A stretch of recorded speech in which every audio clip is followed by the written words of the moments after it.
बच्चों नमस्कार। आप सभी का आपके YouTube चैनल हिंदी ज्ञान रत्नाकर बाई राजकुमार जीकेपी में स्वागत है। आज हम गोस्वामी तुलसीदास का जीवन परिचय लेकर आए हैं, जो परीक्षा की दृष्टि से बहुत ही महत्वपूर्ण है। गोस्वामी तुलसीदास का जीवन परिचय।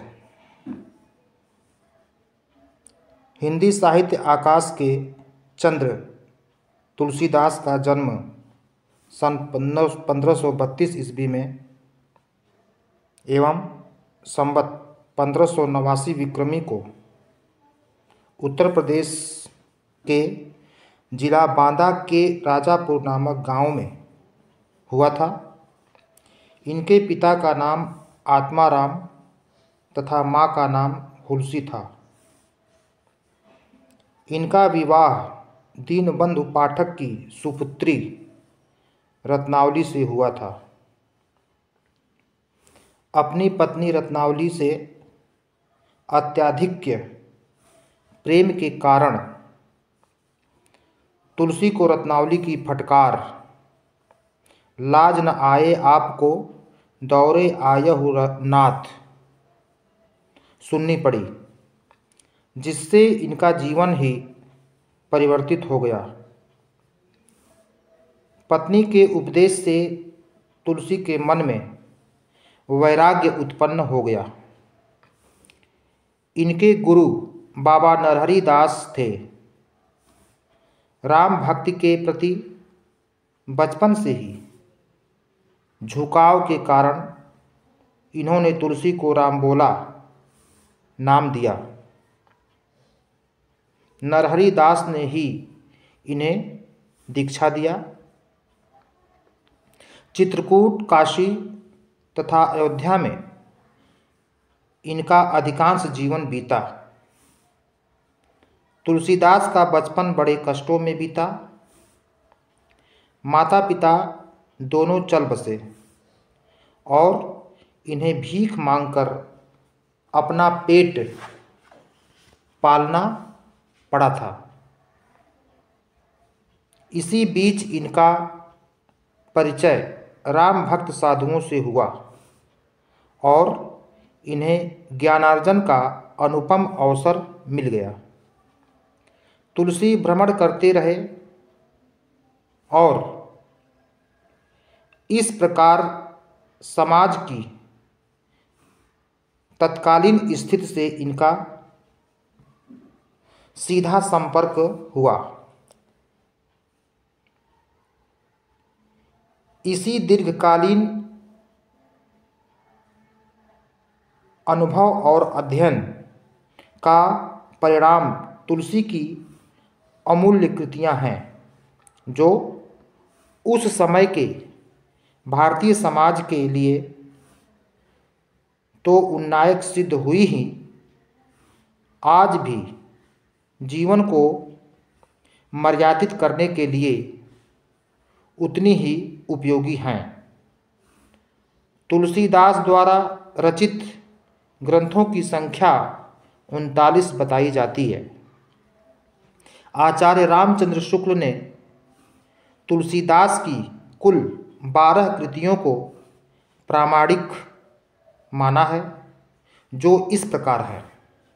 Number 1 Kavitavali, number 2 Dohavali, number 3 Gitavali, number 4 Krishna Gitavali, number 5 Ramcharitmanas, number 6 Vinay Patrika, number 7 Janaki Mangal, number 8 Parvati Mangal, number 9 Ramlala Nahchhu, number 10 Barvai Ramayan, number 11 Vairagya Sandipani और नंबर 12 रामाज्ञा प्रश्न। शिष्य परंपरा, ये हेडिंग है। गोस्वामी जी श्री संप्रदाय के आचार्य रामचंद्र रामानंद के शिष्य परंपरा में थे। इन्होंने समय को देखते हुए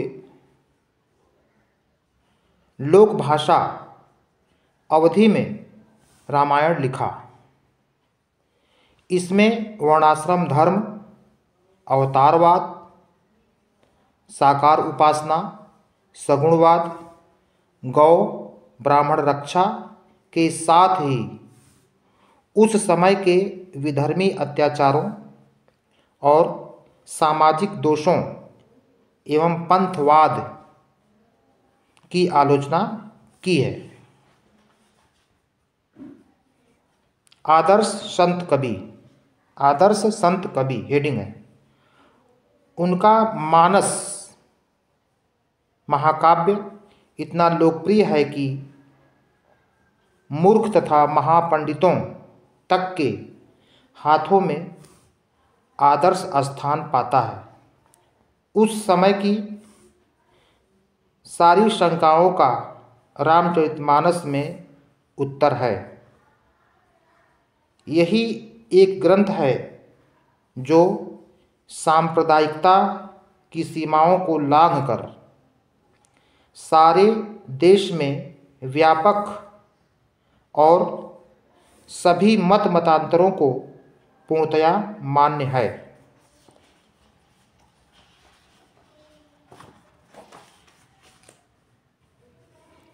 सबको एक सूत्र में ग्रंथित करने का जो काम पहले शंकराचार्य स्वामी ने किया, वही अपने युग में और उसके पीछे आज भी गोस्वामी तुलसीदास ने किया। इनके ग्रंथों में अद्वैत और विशिष्टाद्वैत का सुंदर समन्वय पाया जाता है। इसी प्रकार वैष्णव, शैव और शाक्त तथा सांप्रदायिक भावना और पूजा पद्धतियों का समन्वय भी उनकी रचनाओं में पाया जाता है। वे आदर्श समुच्चयवादी संत कवि थे। प्रखर बुद्धि के स्वामी हेडिंग है। प्रखर बुद्धि के स्वामी शंकर जी की प्रेरणा से राम शैल पर रहने वाले श्री अनंता जी के शिष्य श्री नरहरि दास ने इस बालक को ढूंढ निकाला और उसका नाम रामबोला रखा। उसे वे अयोध्या ले गए और वहाँ उसका यज्ञोपवीत संस्कार कराया। गायत्री मंत्र का उच्चारण तुलसीदास ने बिना सिखाए ही कर दिया, जिससे सभी आश्चर्यचकित रह गए। समाज सुधारक हेडिंग है।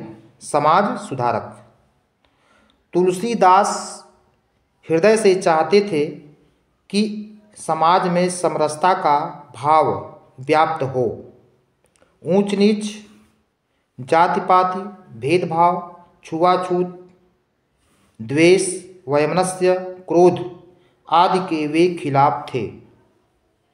हृदय की सरलता, विनम्रता, करुणा आदि के वे समर्थक थे।